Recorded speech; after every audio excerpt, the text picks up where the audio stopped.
Uganda, Uganda, Uganda vanange. Mulirudewa. Sasa nimewataja hapa Waganda kwa sababu nataka ni wazungumzie kwa uchache kabla ya kutoa pole kwa yote yaliyotukuta. Sasa kuna mchungaji mmoja Uganda alikuwa anaitwa Kibwetele. Sasa hivi na design kama namuelewa. Yule bwana Kibwetele amewahi kuwakusanya waumini wake wa Uganda, akawaambia ni mwisho wa dunia, akawatia kanisani, akapiga kiberiti, akatembea zake. Sisi ambao tumeishi mkoa wa Kagera tumekuwa na bahati mbaya au nzuri kibiashara kwa kukutana na mataifa yafuatayo: Burundi, Rwanda, Uganda. Yaani tuko nayo karibu. Kwa hiyo tuna bahati ya kujua roho za watu wa maeneo hayo. Kwa bahati mbaya sana, hakuna mkarimu kwenye mataifa yote ambayo nimeyataja. Ni mataifa ya watu wa hovyo sana. Yaani mataifa ya watu wa hovyo. Tumekaa nao sana mkoa wa Kagera. Kwa hiyo tunajua mataifa hayo yaliyotuzunguka yako vipi. Kwa hiyo sijui bwana Kibwetele aliwaza nini. Lakini hapo Uganda kuna kiumbe mmoja miaka 1961 alizaliwa na katekista mmoja wa kanisa la Roman Catholic.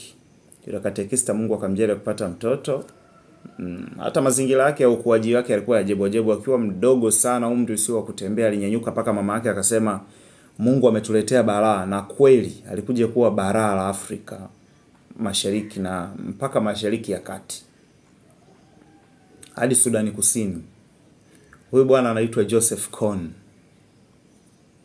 Sasa huyu Joseph Kony kwa mpaka sasa hivi kama atakuwa yupo hai, na maana atakuwa na umri kama wa miaka 64 hivi kama sikosei. Maana alizaliwa mwaka 61.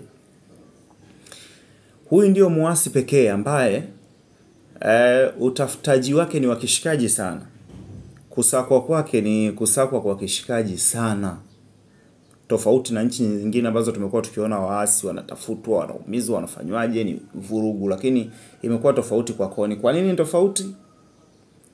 Kwa sababu ana mahusiano ya siri na Yoweri Kaguta Museveni. Sasa Museveni amekuwa akipata silaha nyingi kutoka mataifa mengine kwa kisa cha kwenda kumsaka bwana Joseph Kony. Lakini hizi silaha zimekuwa zikitumika kuumiza watu wengine wasio na hatia kabisa. Sasa najaribu kuwaza hawa wanajeshi wa msituni ambao wamekuwa wakifundishwa na Kony kwa miaka yote wanafanya kazi gani?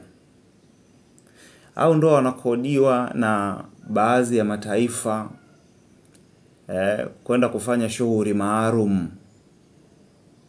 Hao ni watu wa Kony. Lakini ukitaka kuamini kwamba huyu Kony alikuwa na mahusiano mazuri na Yoweri, unajiuliza Kony wa msituni ambaye hajawahi kutulia miaka yote, kutoka kwenye uganga wa kienyeji mpaka kuwa mwanajeshi wa msituni.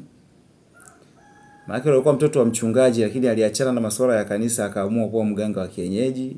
Huko kwenye uganga wa kienyeji akajikuta ameingia kwenye vuguvugu za makundi ya waasi ya Museveni miaka hiyo. Mpaka kufikia hatua kuwa muasi kamili yeye kama yeye. Lakini kwa macho ya nje alikuwa anaonekana ni adui mkubwa wa Museveni. Ila kwa tekniki zilizokuwa zinaendelea, mtu alikuwa unagundua kabisa kwamba huyu na bwana Kaguta wana jambo lao nje ya box. Kwa nini? Kwa sababu kwa mfano mama yake Kony alijengewa jumba la kifahari na Museveni. Yaani muasi anajengewa na rais jumba la kifahari.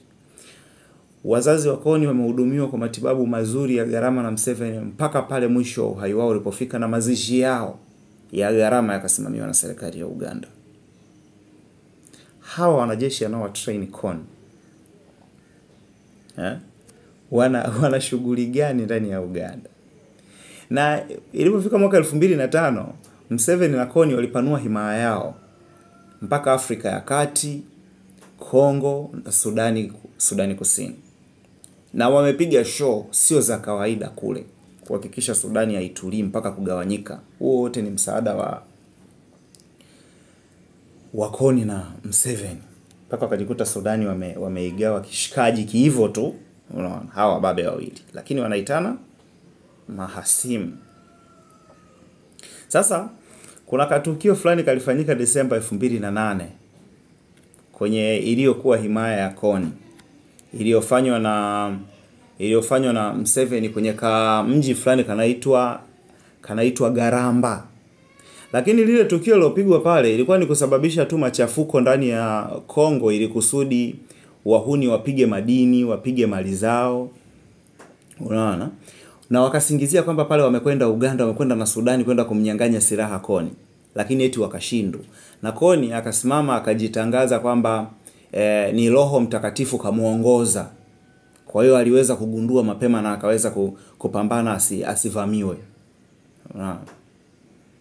Lakini je, ilikuwa ni kweli? Kumbe ilikuwa ni mipango tu ya hayo makundi mawili kutoka Sudani na Uganda kuonekana wanavamia pale ili wengine wachote. Kwa sababu silaha ambazo Museveni amekuwa akiziomba kwa ajili ya kupambana na Kony hazikuwa zikitumika kwa Kony, na ndio maana Kony akawa anasema kwamba ISIS mnatamani sana kunikamata, lakini huyo anayekata watu midomo, anayetoboa watu macho, sio mimi. Mimi vita vyangu ni vya kiroho. Kwa sababu yule jamaa anaswali na kusali na anaabudu mizimu pia. Yaani vyote yeye anaomba. Akasema vita vyangu ni vya kiroho, anayechinja watu na kuua watu ni Museveni. Wanatupiana mpira. Kuna mama mmoja alijichanganya akataka kuwapatanisha Museveni na Kony. Hakujua game lao. Mwisho wa siku wakageukana na ile hali ikasababisha watu wasio na hatia kwa mamia kufa. Kwa ajili ya dalili zile za upatanisho. Kony Museveni badala ya kwenda kupatana kwa sababu waziri wake ameshazungumza na Kony, yeye Museveni akaenda hadharani kulimwaga lile la waziri. Kony akaamua kushambulia wakaua watu wasio na hatia. Kumbe yote ilikuwa ni kutengeneza mazingira ya kutopatana mpaka lengo lao litakapokuja kutimia. Kwa hiyo unaweza ukaanza kupata picha ya Museveni na Uganda. Sasa tujiulize kitu kimoja. Hawa wahuni anaowafundisha Kony miaka yote hiyo msituni, wako wapi? Wanafanya kazi gani? Waliandaliwa kwa ajili ya kufanya nini? Walitengenezwa kwa ajili ya nini? Na Kony anaendelea kuwatengeneza hawa watu kwa mipango gani ya baadaye? Ina maana kuna washikaji wa Kaguta Yoweri Museveni ambao wanapohitaji msaada wote wanajua kabisa kuna wahuni wa Kony wako sehemu fulani. Sasa ili kutuhadaa vizuri mwaka 2017. Mwaka 2017 Uganda ikatangaza kwamba Kony sio tishio la Uganda tena, kwa hiyo wamesitisha kumsaka. Mwaka 2017 Uganda wakatangaza Kony sio tishio tena kwa Uganda. Kwa hiyo wakafunga mjadala wa kumsaka, na Wamarekani hivyo.